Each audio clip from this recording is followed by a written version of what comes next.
পুরুষ যেমন বদমাশ হতে পারে, নারীও তেমন বদমাশ হতে পারে। কাদের খোঁচা দিলেন তাসলিমা নাসরিন। কয়েকদিন ধরে সামাজিক যোগাযোগ মাধ্যম থেকে মূলধারার মাধ্যমেও শিরোনাম প্রিন্স আব্দুল আল মামুন ও লায়লা ফরহাদকে নিয়ে।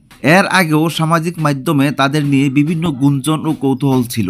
সম্প্রতি বিয়ের প্রলোভন দর্শনের অভিযোগে প্রিন্স মামুনের বিরুদ্ধে রাজধানীর ক্যান্টনমেন্ট থানায় একটি মামলা করেন লায়লা।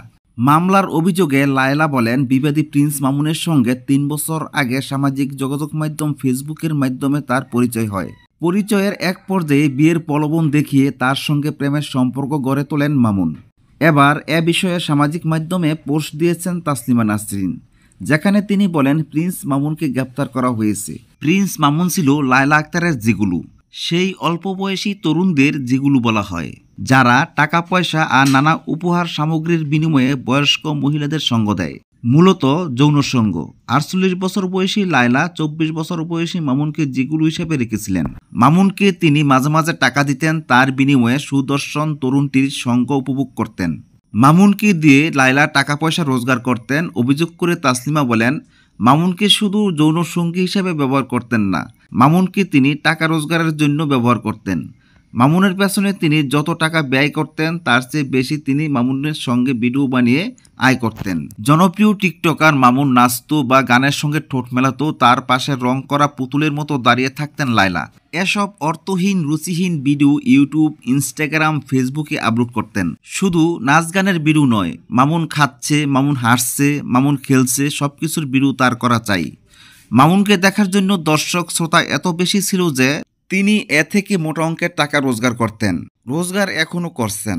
মামুনের জনপ্রিয়তা পুঁজি করে টিকটক বানিয়ে আরও ধনী হতে চেয়েছিলেন লায়লা, এমন মন্তব্য করেছেন তাসলিমা। তিনি তার পোস্টে বলেন, তিনি ধনী, মামুন দরিদ্র। তিনি চেয়েছিলেন মামুনকে সারা জীবন তার জিগুলু বানিয়ে রাখতে, মামুনের জনপ্রিয়তাকে কাজে লাগিয়ে টাকা উপার্জন করতে। এতে বাদ ছাড়ল মামুন। লায়লার চরম অপমান সহ্য করতে না পেরে সে লায়লার সঙ্গে ৩-৪ বছরের সম্পর্কের ইতি টানল। সম্পর্কে ইতি টানা কেন মেনে নেবেন লায়লা? যদিও যে কারো যে কোনো বন্ধুত্বের, প্রেমের, বিয়ের, এমনকি যেগুলোর সম্পর্ক লুকিয়ে ফেলার অধিকার আছে, কিন্তু মামুনকে সে অধিকার কিছুতেই দিতে চাননি লায়লা। মামুনকে সহজ সরল একজন তরুণ মনে করেন তাসলিমা, তাকে ব্যবহার করছেন লায়লা। এমনটা জানিয়ে তাসলিমা লেখেন, লায়লার মতো চালাক চতুর নয় মামুন।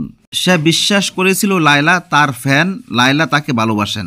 লায়লা তেমনই বলেছিলেন মামুনকে। মামুনের গ্রামের বাড়ি কোথায়, তার নানির বাড়ি কোথায়, তার পরিবারে কে কে আছে, কি করে চলে তাদের সংসার, মা কে, বাবা কে, বন্ধুবান্ধব কারা, মামুনের বয়স কত, কত টাকা উপার্জন করে, সেই টাকায় সে কি কি কিনেছে, সবকিছুর প্রকাশ করলো। তার নিজের বয়স কত, তার বিয়ে হয়েছিল কিনা, তার সন্তান আছে কিনা, তিনি কি চাকরি করেন, তার বাবার নাম কি, ইত্যাদি পরিবারের কোনো তথ্যই তিনি প্রকাশ করেননি। মিডিয়ার কোনো প্রশ্ন করলে কায়দা করে তিনি এড়িয়ে যেতেন। দর্শন ও যৌন সম্পর্ক নিয়ে ব্যাখ্যা দেন তাসলিমা। তিনি তার মন্তব্যে বলেন, বিয়ের প্রলোভন দেখে যৌন সম্পর্ক করলে প্রতারণা হয়, দর্শন হয় না।